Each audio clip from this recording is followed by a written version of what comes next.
Welcome to the Dialogue KE. Tonight, many questions have been raised concerning the deployment of Kenyan police officers to Haiti. And to help us dissect this whole matter, I'm joined by Dennis Okore, a public policy analyst. Karibu sana. Thank you. Rafael Obonyo, a public policy analyst. Sorry, Okore is a consultant. I have to put that correctly. And Tony Towet, an advocate of the High Court. Thank you so much. Karibuni sana, gentlemen. Thank you. Let's. I just want to have your reaction, Wakili, regarding the High Court blocking temporarily blocking the deployment of Kenyan police to Haiti. I think it's a petition that was presented to court by that is Ukuro Court through his party. Yeah.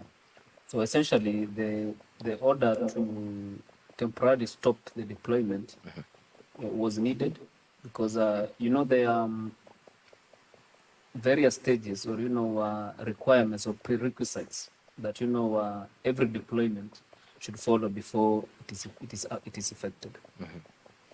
Rafael, do you agree with Wakili sentiment? I mean, there are many things to this Haiti issue. One is the constitutionality of it.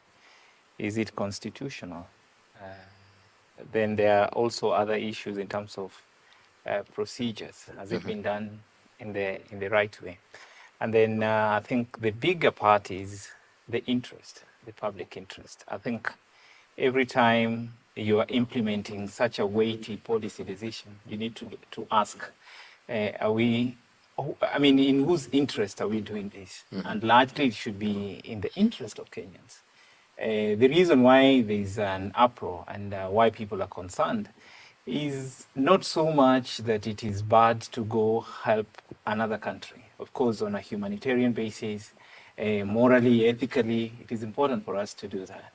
But then you ask yourself, what is our interest in Haiti? I mean, if it was Burundi, if it was Rwanda, if it was Congo, of course, Towet has talked about the legal procedures, which are very, very important. But most importantly, what is Kenya's interest in Haiti, a country that doesn't have a legitimate government in the sense that all the officially elected leaders have all their terms have expired. So now we only have a transitional prime minister.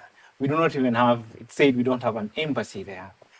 What business interest do we have there? So those are some of the questions that people are raising. And not in a way, I think people are raising those concerns, which are truly legitimate, not in a way to stop the process of, deploying our security officers there, but to understand how the procedures, because the procedure looks a bit inverted, For example, the UN Security Council has already passed a resolution supporting a Kenyan-led force to Haiti. Kenyan Parliament has not even discussed the merits and demerits of that case. The former Foreign Affairs Cabinet Secretary was even saying that people who will be deployed to Haiti already learning French, So it's like we are walking backwards. It's something that has already been decided, and now we are walking backwards. I think it would have been better, and I think this is a lesson to Kenya, whichever way it goes, that it is very important to start the process right, so that you work with people throughout the process, so that people don't learn about some of these things through other channels. And I think that is what is of biggest concern. The cabinet itself is not even aware of the details of, there's no cabinet discussions on this, there's no memo on this. So those are some of the things that people are questioning, and especially the common mwananchi out there. All right. Dennis, let me pick your mind on this issue. What's your reaction on the High Court ruling today? Yeah, I think the High Court ruling is quite a significant development in the sense that it gives the country and all those concerned an opportunity for reflection, because somehow things were moving very fast, and also in the background there are things which are also moving, and it seems that all ducks were aligned towards Haiti. And I think going to court really brings us to think about and contemplate about fundamental issues. And for me, I look at it not just from a legal point of view, but also very critically in terms of what the Constitution says. If you look at chapter 14 of the Constitution, which really stipulates the architecture, the functions, and what our security agencies are supposed to do. And it now will be a question of process, legality, but also looking at what my colleague Raphael has mentioned in terms of interest.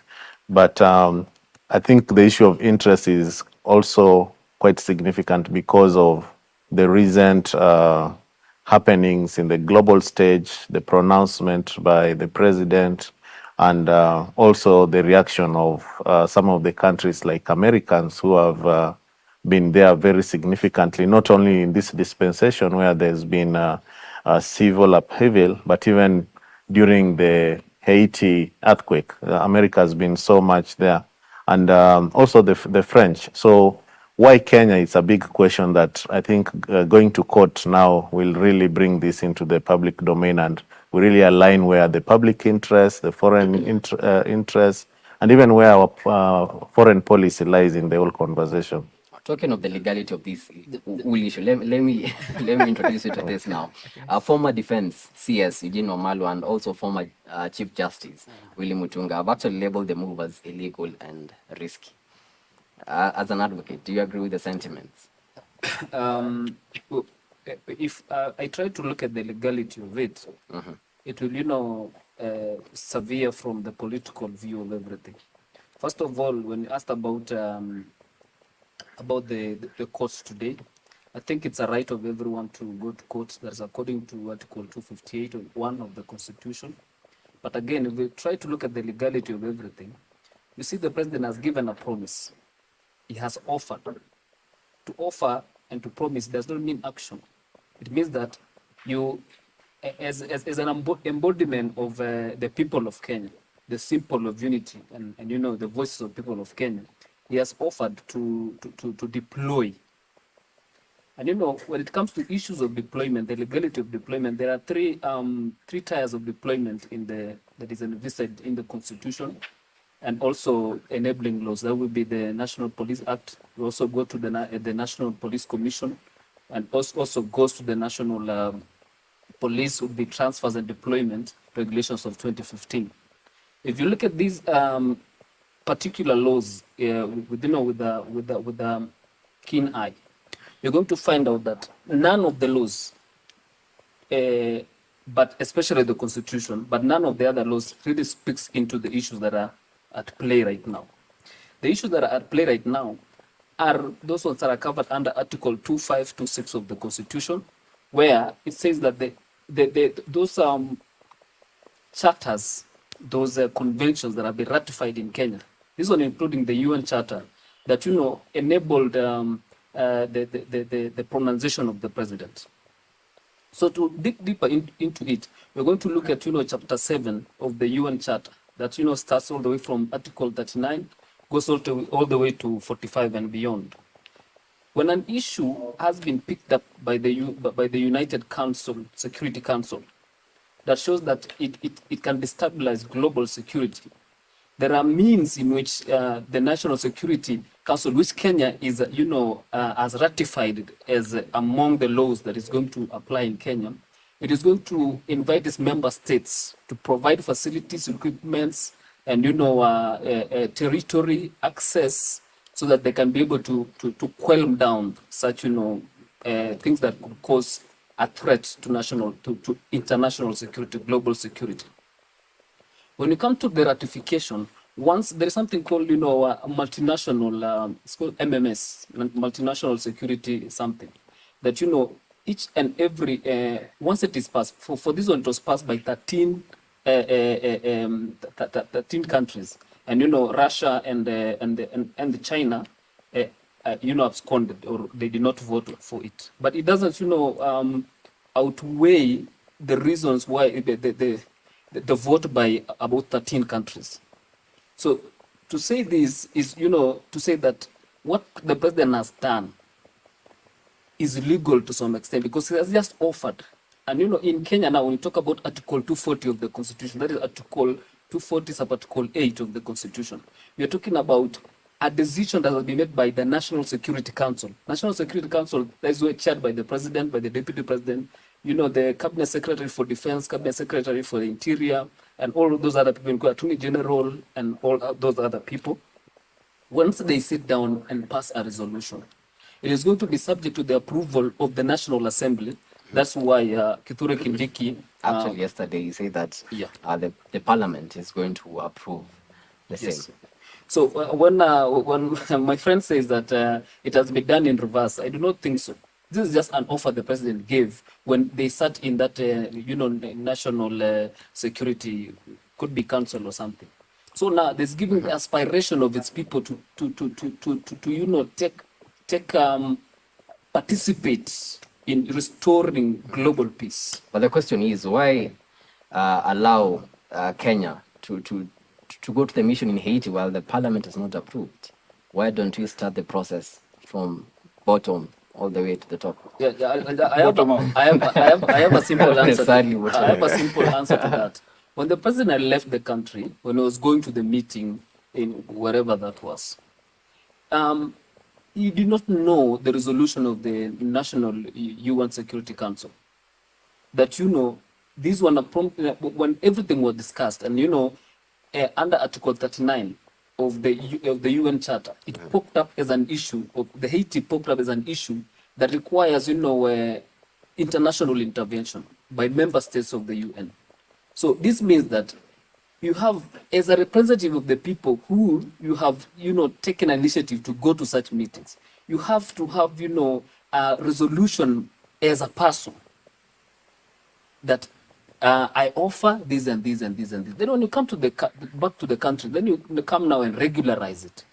I'm very sure the president is not acting, in ignorance. President has, people who advise him that know what is going to happen. Because especially right now, of course, that right under Article 258(1) cannot be taken away from the people, cannot be taken away from the Kuro Court. But there is one thing that we need to, amplify, that everyone should know, that the president is acting in the best interest of the country. Best interest of the country. He has talked about interest of the country.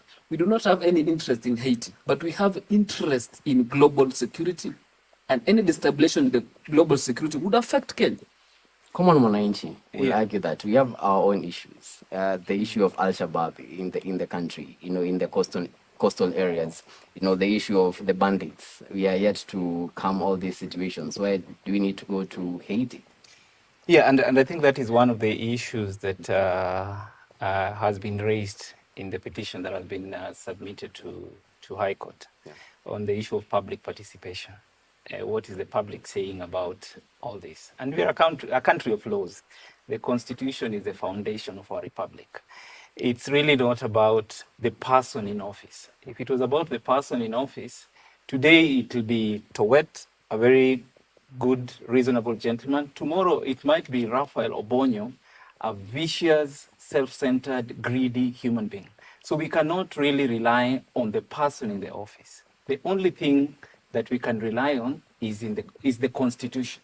And that's why the question should be not about the interest of the person in the office, who is the president of the republic, but is it in line with the Constitution? So that tomorrow, when someone else is in the office and does not necessarily have the interest of the people, we can hold him accountable using the Constitution. So that is one thing. The other thing that I would mention is, Towet says the president offered. He just spoke and gave the aspiration. Remember, when you hold an office, a public office, a state officer, and especially at the level of presidency, whatever pronouncement you make, those are policy pronouncements. That's why when the president said, for example, we should allow people to get into the forest and, for example, cut down trees, logging, immediately people get in there because it's almost considered to be a policy pronouncement. The president has said it. So the president can, and it's the unfortunate thing about being in that office, that whatever you say, it is quickly picked up as a policy pronouncement. So the only thing that can be done is to regularize it, but you cannot dismiss it because it's almost considered to be a policy pronouncement. That's why it's very, very important that whenever the president says anything, you should know that that is almost a policy pronouncement. And lastly, is that the Haiti issue, Towet, is not an urgent matter. This is not a matter that came up yesterday. The Prime Minister of Haiti presented this request to the UN Security Council 1 year ago, not yesterday. This is not something that came as a shocker to anyone. This is something that the UN Security Council has had for the last 1 year. What hasn't happened is that there is no country that offered to lead the force, because the last time countries went there, things fell apart. So there was no country that was coming up to take up this. So even Kenya, in the case of Kenya, it wasn't an urgent matter. The president would have still said, give me time to go back, because we're a country of laws, to go and engage the various apparatus or institutions that are required, and then we can take it through the other process. Because actually, even now, the deployment is not being done tomorrow, next week, next month. This is a deployment that even the UN Security Council does not know the timeline. Mm-hmm. The only thing that it has done is the approval. This is something that can even be done next year, mid next year. So there's no urgency. So why is it that for the UN Security Council, there's no urgency, but for Kenya, there's urgency to deploy our security without following the right procedures? So those are some of the questions. Okay, Dennis, many nations have been to Haiti on the peace mission. Most of them have not succeeded. Why do you think, in your opinion, as a country, we are going to lead that mission and be successful? What's the probability? Yeah, I've not been to Haiti myself, but from what I've interacted with this, as Raphael rightly put it, the situation in Haiti is quite complex, and that's why there's been varied level of success. So one of the things that happened in the recent years, not very recent, but almost it's more than a decade actually, the earthquake that happened in 2010 was a defining moment in Haiti. But even historically, if you look at the social structure, the political systems in Haiti, it's been a fragile country, and one of those countries with, if you look at the socioeconomic strata of that country, it's just been wanting. So a trigger like the earthquake, which really destabilized all systems, including the political systems, the infrastructure. And here when I talk about infrastructure is the hardware and also the institutional infrastructure. They were really brought down. So you look at such a country and struggling to come back to itself. Of course, there was a lot of humanitarian intervention. But one of the things that they're really struggling was that even after the earthquake, there was a lot of struggle in terms of helping it rebuild. And I remember the Clinton Foundation was there very actively. They also didn't do a very good job. And because of this lack of jobs, lack of incomes, slowly by slowly, it becomes a man-eat-all society. People were fending for themselves, and slowly by slowly, we started seeing gangs coming up. Now, if you look at the interventions that have been there, of course, there have been interventions from France, from US, and the big countries, as well as other countries around the Caribbean. And one of the focus has been to help them to manage that process of institution remaking actually. But as that has happened also, these countries have had some kind of interest. So I will see that as a sign that maybe perhaps the president of Kenya will have considered to see why we need to come back, and I really concur with what he has said, that he will have come back and reflected and not made an announcement the way he did. But looking at Kenya, Kenya has had some level of success in such kind of interventions before. During the Yugoslavian crisis in Kosovo, we've intervened in other areas in Sierra Leone, in West Africa, and all that, and around our neighbors, in terms of supporting those countries, not just on peacekeeping fronts, but also supporting them in terms of putting up some institutions like for peace and security, and even like right now in the Tigrayan region. But one of the things that makes this a complex affair is that previously we've used the military, and Wakili has really given us the statutes that really govern this. And if you look at Article 238, 239, and 240 of the constitutions, those articles talks about the principles of national security, the composition, as well as the national Security Council, which he has really talked about so well. So you'll see here, one question is why deploy the police and not the military? And that is a question that maybe we might debate. But I think our success also here will be determined by the people or the kind of problem we are solving. These are gangs. It's so easy to control or deal with people who have an ideology. Like they could be militants, they could be some rebel groups. They're governed by an ideology. But gangs are so fragmented. They pop up when the situation really demands. And as we speak right now, there is one of the gangs. It's so big; it has like almost 20,000 members. And Kenya is saying is deploying, I think, around 1,000. Yeah. So you can see they will struggle. The other thing they will struggle with is the issue of language. The language Yeah, yeah, language is a real issue. The third thing is looking at it from a social perspective is that the gangs have some camaraderie that is there that also in one way uh, harming the people. So it depends on how this force that Kenya is sending there will endear themselves with the people of Haiti, which I think will really take a lot of time. So chances of success is very limited. I don't see how it will happen because even the people of Haiti themselves, they are like we've been seeing some images already of some demonstrations, and those are gangs. Yeah. Those are gangs. Actually, the gang leader warned against the deployment of Kenyan police in Yeah. Haiti. I don't know. Inisa said that the success of the mission will be quite limited. How about you? Do you think? Yeah, I think, I mean, all of us would wish that Kenya succeeds on a mission like that. And I think the president did say something quite important in justifying, part of the justification why we need to reach out and help Haiti is on Pan-Africanism basis. I think that basically shows that we do not have any other interest in Haiti other than just helping the country to be stable.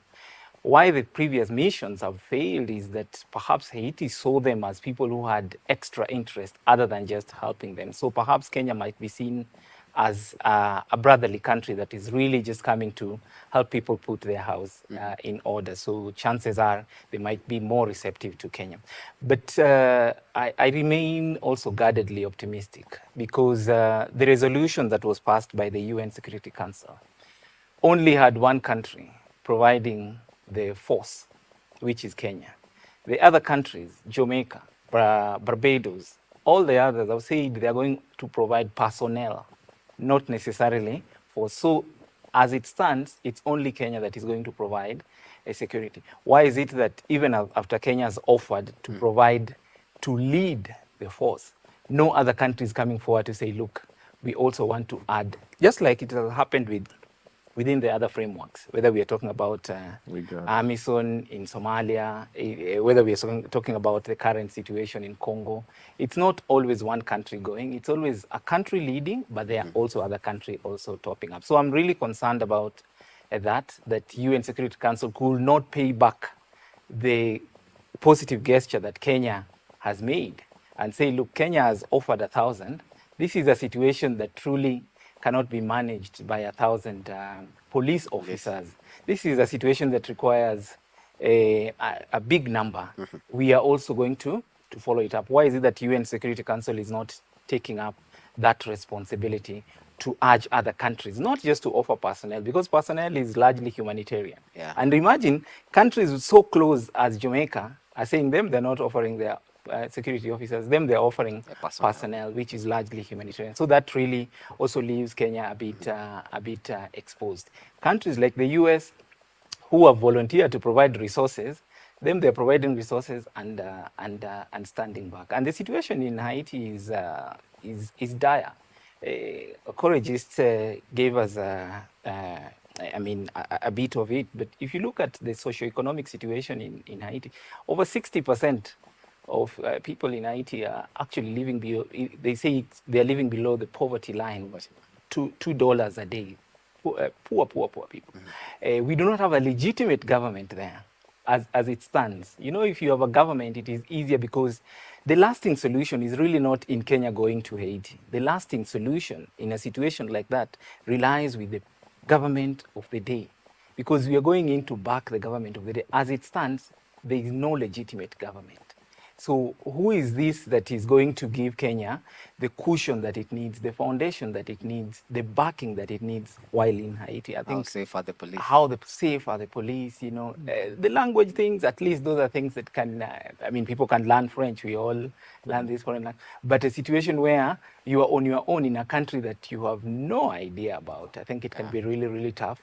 But I think once the other hurdles have been cleared, I think it will be great to see how Kenya performs, because truly Haiti, like we all knew, requires help. I'm not sure if it requires help from Kenya only.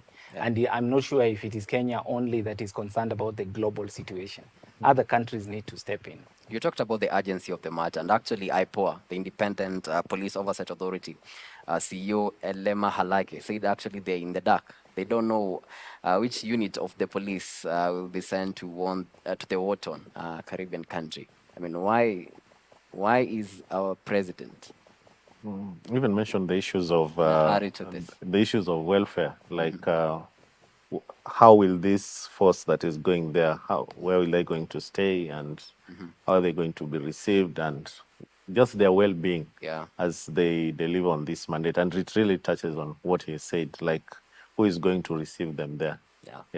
A proper structured system that's going to say, oh, these people are coming to help us, so they need to integrate, or we need to show them the way. So I think those are some of the things what this case that is in court will really put us to. And I hope they will really discuss those issues beyond looking at the legality of it. Yeah. All right. Yeah. If the court finds that it's illegal, do you think as a country we are going to proceed with this? Is there any possibility? We are not allowed to preempt courts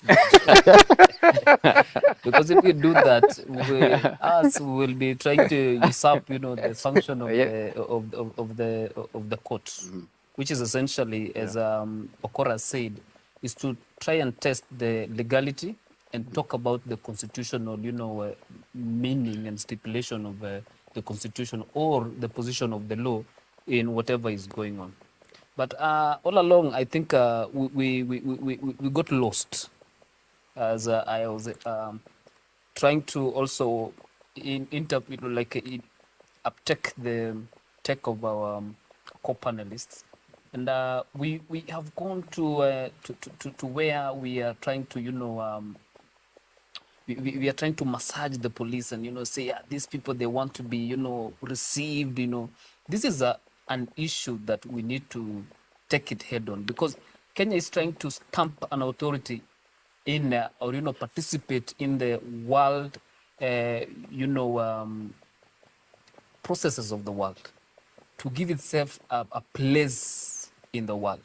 It has taken it has had victories all along, from Sierra Leone, come to Somalia, come to Congo. We have really showed ourselves as people who are ready to take the bull by the horns. But Wakili, the success we've had is military. No. No. Yeah. And you know, there is a case by Jacoyo Mediwo Yeah. that he took the cabinet secretary for internal security to court. That case was done by Justice Majanja. And you know, he was talking about, you know, the deployment of our military personnel, that is KDF, into Baragoi, into, you know, Garissa, into certain other places that had insecurity. And, you know, Jacoyo Mediwo was trying to say, you know, this is illegal for, you know, KDF to go into issues and affairs of the of inside the country, yet, you know, they've been trained for external issues. And, you know, because by the nature of their training, they could be so harsh to the population, that is to the citizens, that, you know, the results could be unmitigable.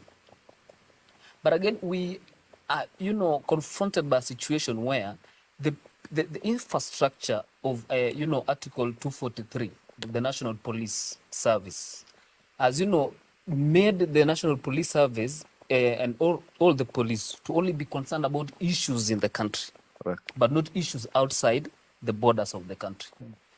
You know, someone would say that we are trying, you know, we are trying to approach an issue that is so big using, you know, a solution that is so small. But look at it this way. In Haiti, we are trying to go and solve issues that are internal issues of the country. And I have said before that Article 39, you know, mandates the United Nations Security Council to do such things, where something pops up, says, you know, something that could cause a global threat.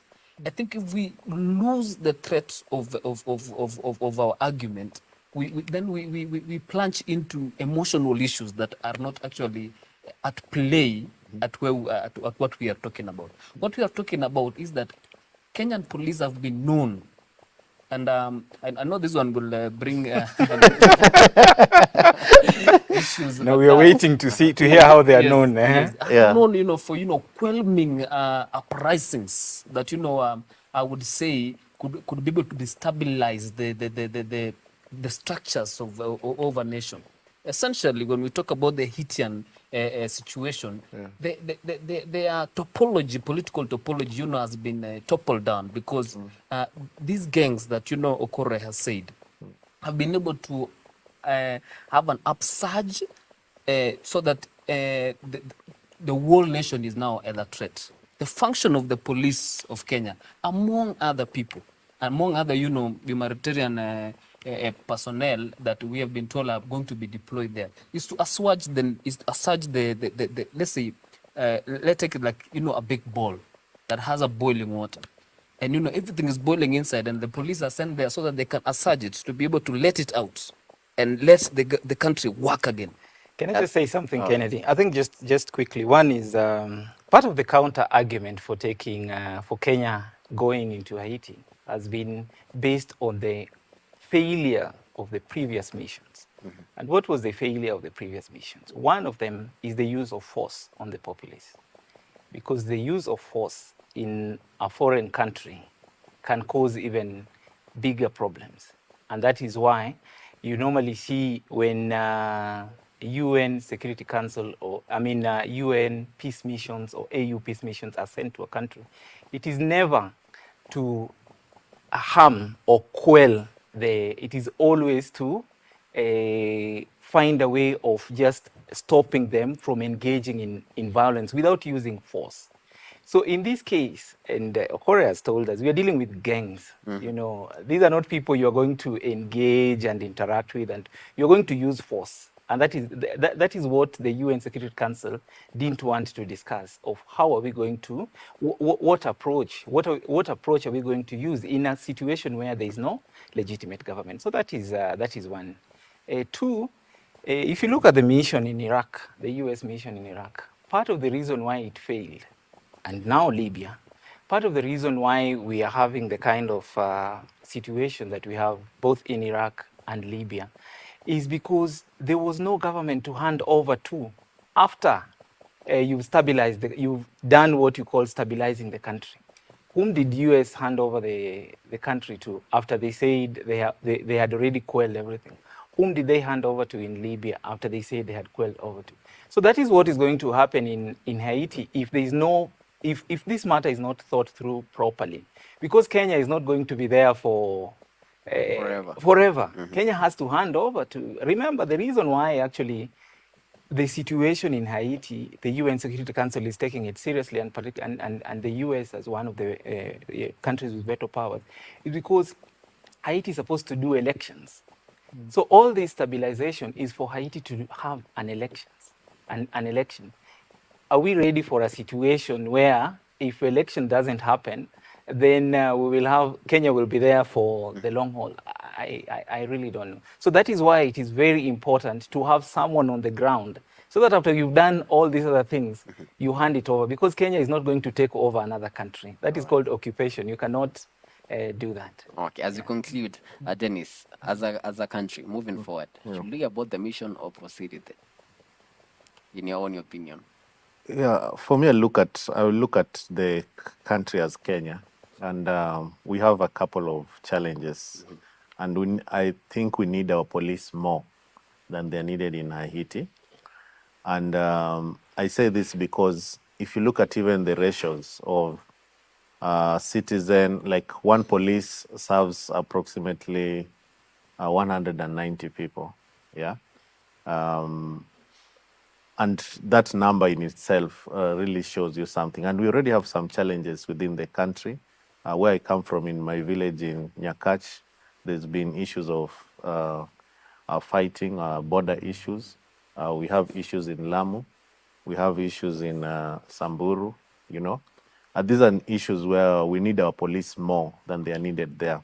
So I think for me, I will be at peace if we were sending our military, whom our brother, I think, is referring of the success. But I don't think our police have had that success that we can match with the military.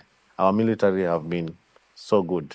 And I think I'll be at home when they're saying we are sending our military there. And they're very experienced, and we have been fitted for that. So I think we need to think about our country and think about our police, because we even need the numbers. Yeah, we need the numbers. So we are now reducing from where we don't have. So I think I'm having a conservative thought around that deployment. Will you consider the military over the police? Yeah. All right. Thank you so much. And Raphael, should we abort the mission or proceed with it?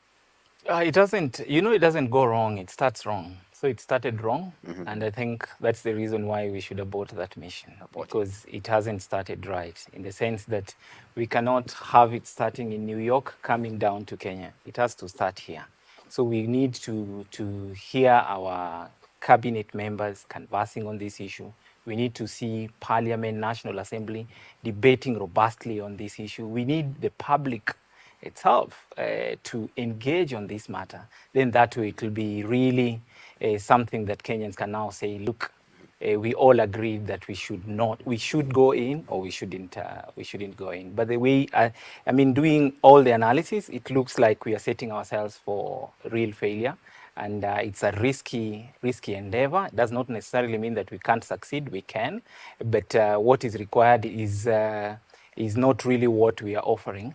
And like I said, it's something that requires more thought, bigger support, not just Kenya. It's not just us that are concerned about the global affairs.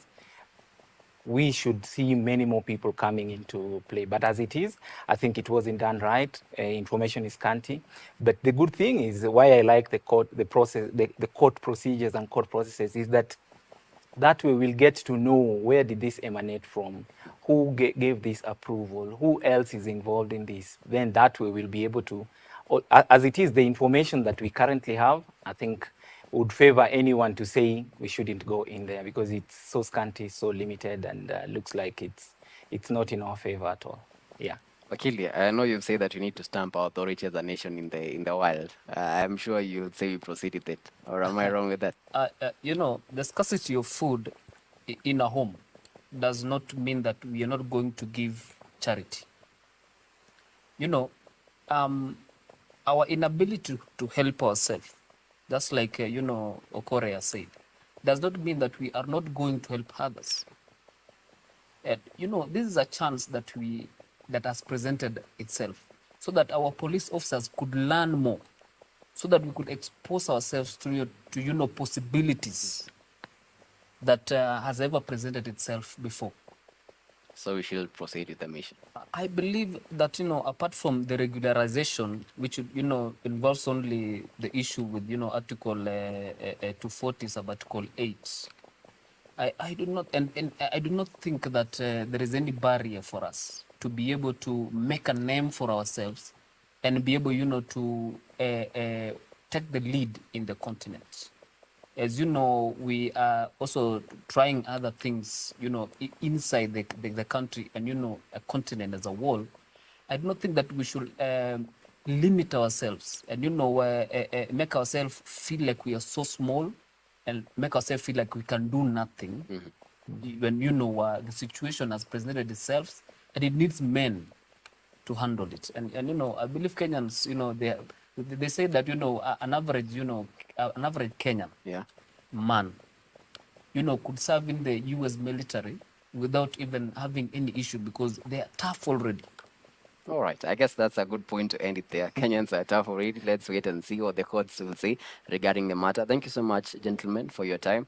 That has been Dennis Okorea, public policy consultant, Rafael Obonyo, public policy analyst, and our advocate in the panel, Tony Toet. Thank you so much for your time. And thank you so much for watching the Dialogue KE. Let's meet again next week on Monday, same place, same time. I've been your host, Kennedy Kimani. Enjoy the rest of our programming.